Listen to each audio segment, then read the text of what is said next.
طيب والله أوقاتكم بكل خير. نشرة الأخبار من فضائية إريتريا، أصحابكم فيها شهاب رأيا والمستهل بأهم وأبرز ما جاء فيها. الإريتريون في المهجر يحتفلون بعيد الاستقلال.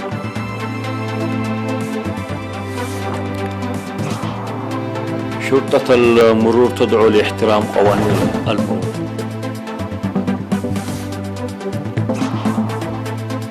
تسيير أنشطة حماية التربة والمياه في الإقليم الجنوبي. المحكمة الدستورية العليا في مالي تعلن الكولونيل قويتا رئيسا مؤقتا للبلاد. ماكرون في جنوب أفريقيا وجائحة كورونا على رأس الأولويات. وبوتين يستقبل لوكاشينكو في سوشي وقائمة عقوبات أمريكية على مينسك. مرحبا بكم. احتفل الإريتريون المقيمون في الرياض بالمملكة العربية السعودية ومختلف المدن الكندية والألمانية احتفلوا بعيد الاستقلال تحت شعار مستعدون دائما لكل الاحتمالات. وتابع الاحتفال المنظم يوم 28 في السفارة الإريترية في الرياض بمشاركة محدودة، والذي بث مباشرة بالفيديو الافتراضي تابعه عدد كبير من المواطنين. وقال رئيس الجالية الإريترية في الرياض وضواحيها السيد عبد الرحمن إمام في الحفل الذي استمر ل5 ساعات وتخللته برامج ثقافية وفنية، قال إن حفاوة الاحتفال بالاستقلال تأتي لكونه يرتبط بوجودنا، موضحا بأن احتفال هذه السنة استثنائي نسبة للتطورات التي تشهدها المنطقة، مهنئا الشعب الإريتري وقوات دفاعه. من جانبها أوضحت القائم بأعمال السفارة الإريترية السيدة ويني غرزجيهر أن المرحلة الجديدة المبشرة هي نتاج النضالات القوية في 30 سنة الماضية، وهنأت قوات الدفاع الجسور التي حمت الحدود وجعلت الأفضل ممكنا، كما هنأت الشعب الإريتري عامة. وقدمت في المناسبة شهادات التقديرية للمساهمين لفترة طويلة في المجالات الموسيقية والإعلامية في الاحتفالات الوطنية، كما نظم فرع الاتحاد الوطني للمرأة الإريترية معرضا للأدوات التراثية وصور برامج بناء الوطن. واحتفل الإريتريون في مختلف المدن الكندية بعيد الاستقلال بفعاليات بدأت من 21 من مايو، وسير المحتفلون مسيرة بالسيارات التي تحمل الأعلام الإريترية في الشوارع. وقد أوضح القنصل العام السيد أحمد إيمان ورئيس لجنة الاحتفالات السيد تمسكن حيلآب ورئيسة فرع الاتحاد الوطني للمرأة الإريترية دنايت سمري أوضحوا أن التصدي وهزم العدائيات بالارتكاز على الوحدة الواعية لا يزال قائما، وهو أساس المستقبل المشرق لإريتريا. كما احتفل الإريتريون المقيمون في المدن الإريترية بعيد الاستقلال من 22 وحتى 24 من مايو في الساحات ومسيرة السيارات بالأعلام الإريترية.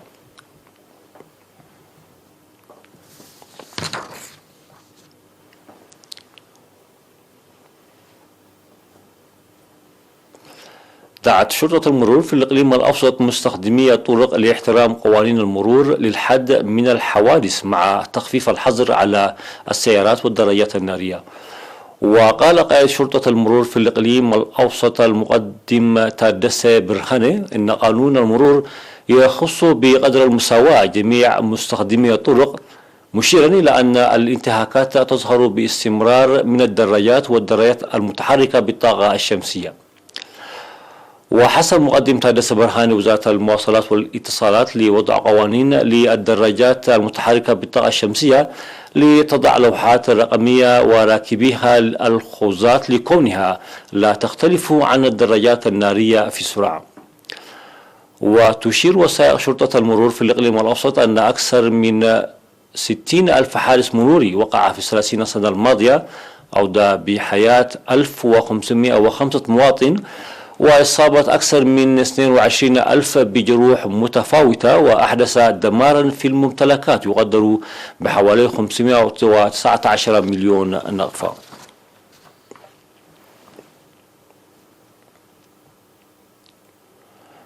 ذكر مكتب سلطة الغابات والحياة البرية في الإقليم الجنوبي بتنفيذ أعمال فاعلة للتشجير وحماية التربة والمياه في الأراضي المحمية في السنوات الثلاثين الماضية. وأوضح مسؤول المكتب السيد جبر ميكائيل برهي أن أكثر من 75 مليون شتلة أشجار قرصت عبر الطلاب والشعب وقوات الدفاع، نما منها نسبة 55%، وذلك بسبب الهطول غير المنتظم للأمطار ونقص الحراسة. وأشار إلى أن أعمال بناء المدرجات والحواجز المائية في مجاري المياه مكنت من الحفاظ على حوالي 2 طن من التربة، موضحا إقامة المحميات في أكثر من 12,000 هكتار في 663 قرية ومحميات مؤقتة في مساحة أكثر من 60,000 هكتار. ووضح أن الأعمال المنفذة ساهمت في خفض انجراف التربة وتنمية الغطاء النباتي والحياة البرية وضمان الغذاء الحيواني وتنمية المياه الجوفية، وأن العمل المتواصل لحماية التربة وحفظ المياه في الأراضي المتبقية. وقال السيد جبر ميكائيل برهي إن عدم وجود خيار طاقة بديلة في الإقليم الجنوبي أدى لاستهلاك الحطب للوقود في المدن والريف، مما يشكل تحديا كبيرا. في الختام ذكر السيد جبر ميكائيل برهي أن العمل جاري لإنتاج أكثر من 2 شتلة أشجار سنويا وتشجيع التشجير بالمشجرين النموذجيين، داعيا القرى للتشجير ورعاية الأشجار.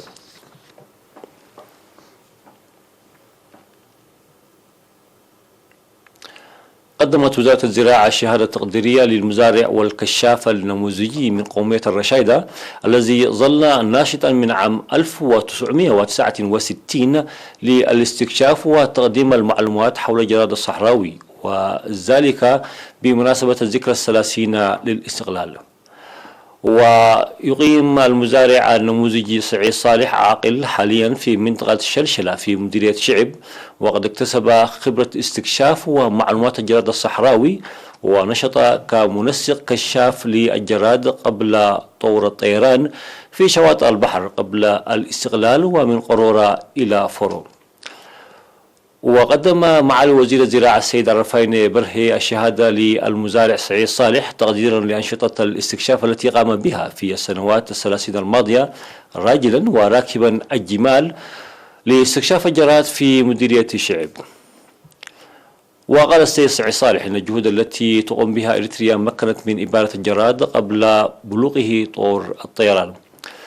تجدر الإشارة إلى أن إريتريا تقوم بأعمال الاستكشاف بالمزارعين الكشافين والسيارات، وذلك ضمن استراتيجية السيطرة على الجراد بأسلوب الاستكشاف والمعلومات.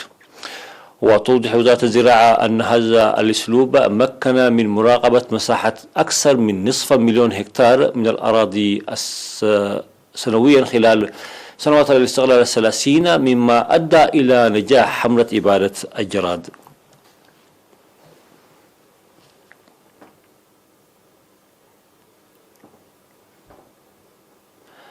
نظم نفير لحماية التربة وحفظ المياه في منطقة بيت قرقش بتنسيق الشباب الطوعيين العاملين في المؤسسات الحكومية والاتحادات الوطنية. واشتمل النفير المقام بإشراف قسم الزراعة والأراضي في الإقليم الأوسط بناء الحواجز المائية. وأوضح عضو مكتب الزراعة والأراضي في الإقليم السيد إبراهيم إيوب أن العمل الذي ينظم كل يوم السبت منذ شهر سبتمبر 2020 يشارك فيها متطوعين من اتحادات المرأة والشباب والطلبة والعمل وأعضاء إدارة الإقليم الأوسط والمؤسسات الحكومية الأخرى. كما وضحت مسؤولة فرع الاتحاد الوطني للمرأة في الإقليم الأوسط السيدة آلم بلاي ومسؤولة متابعة الأقاليم في الاتحاد الوطني للشباب والطلبة هيلين أمينة أن النفير إلى جانب تنمية الموقع الذي كان لرمي النفايات عكس تنسيق وفعاليات الشباب العمال.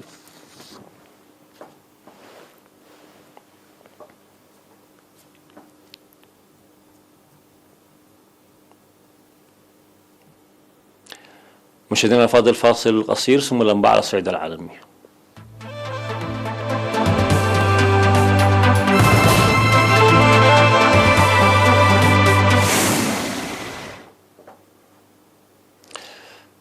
قررت المحكمة الدستورية في مالي تعيين قائد الانقلاب العسكري الكولونيل أسيمي غويتا رئيسا مؤقتا للجمهورية ورئيسا للمرحلة الانتقالية المفترض أن تنتهي بإعادة السلطة إلى المدنيين لتكتمل بذلك فصول ثاني انقلاب يشهده هذا البلد في غضون 9 أشهر. وقالت المحكمة في قرارها إن الكولونيل غويتو يمارس مهام وصلاحيات وسلطات رئيس المرحلة الانتقالية لقيادة العملية الانتقالية إلى خواتيمها، مشيرة إلى أنه سيحمل تاليا لقب رئيس المرحلة الانتقالية ورئيس الدولة. وقد أصبح غويتا نائبا للرئيس خلال فترة انتقال مالي إلى الديمقراطية بعد أن قاد الانقلاب الذي أطاح بالرئيس إبراهيم بوبكر كيتا في أغسطس الماضي. وأمر غويتا مؤخرا باعتقال الرئيس باه نداو ورئيس الوزراء مختار عوان. وقد استغال الاثنان أثناء وجودهما قيد الاعتقال وتم إطلاق سراحهما فيما بعد.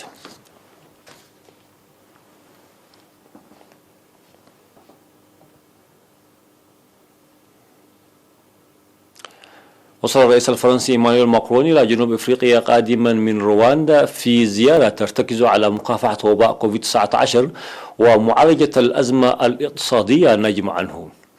وكان من المقرر أن يزور ماكرون جنوب أفريقيا قبل أكثر من عام، لكن الوباء حتم إرجاء الزيارة في وقت يسجل فيه هذا البلد أعلى حصيلة في القارة الأفريقية تخطت 1.6 مليون إصابة و56 ألف وفاة وفق الأرقام الرسمية. لكن الرئيس الفرنسي حرص على القيام بهذه الزيارة إلى بلد هو شريك أساسي في القارة وعضو في مجموعة 20 ويدعى بانتظام إلى مجموعة 7 وأساسي في مقاربة النهج التعددي على ما أوضح قصر الأليزيه قبل الزيارة. وقال ماكرون في مؤتمر صحفي مشترك مع نظيره الجنوب أفريقي سيريل رامافورزا، قال إن أفريقيا تمثل نحو 20% من حجم الطلب على اللقاحات، لكنها تقدم 1% فقط من حجم الإنتاج.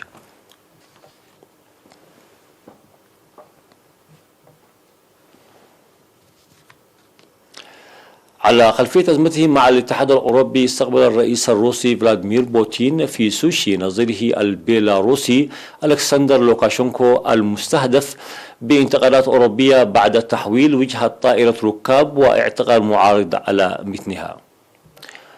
وتأتي الزيارة إثر تعرض بيلاروسيا لانتقادات وعقوبات أوروبية بعد تحويلها مسار طائرة ركاب كانت تجري رحلة بين أثينا وفيلونوس وإجبارها على النزول في أراضيها.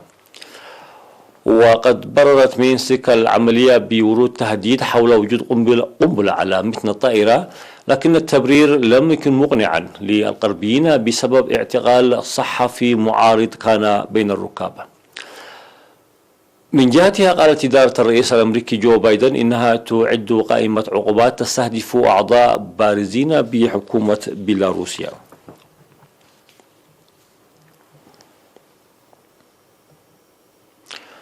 قتلت 4 أشخاص في مواجهات بين محتجين والشرطة في مدينة كالي الواقعة جنوب غربي كولومبيا مع مرور شهر كامل على انطلاق الاحتجاجات في البلاد.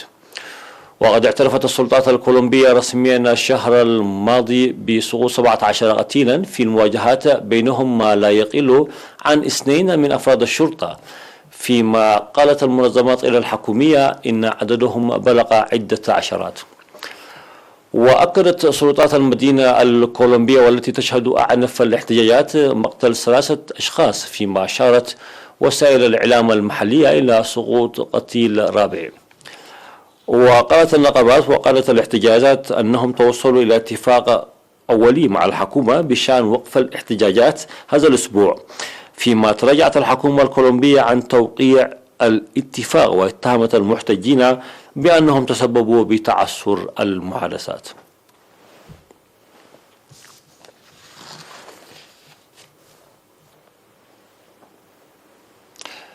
مشاهدينا الأفاضل، قبل الختام إليكم تذكير بأهم ما ورد في النشرة من عناوين.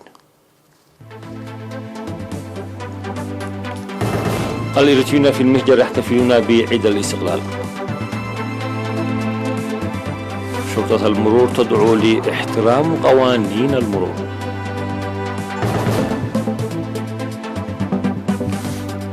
تسيير أنشطة فعالة لحماية التربة وحفظ المياه في الإقليم الجنوبي. المحكمة الدستورية العليا في مالي تعلن الكولونيل قويتا رئيسا مؤقتا للبلاد. ماكرون في جنوب افريقيا وجائحة كورونا على رأس الأولويات. وبوتين يستقبل لوكاشينكو في سوشي وقائمة عقوبات أمريكية على مينسك. شكرا لكم على حسن المتابعة.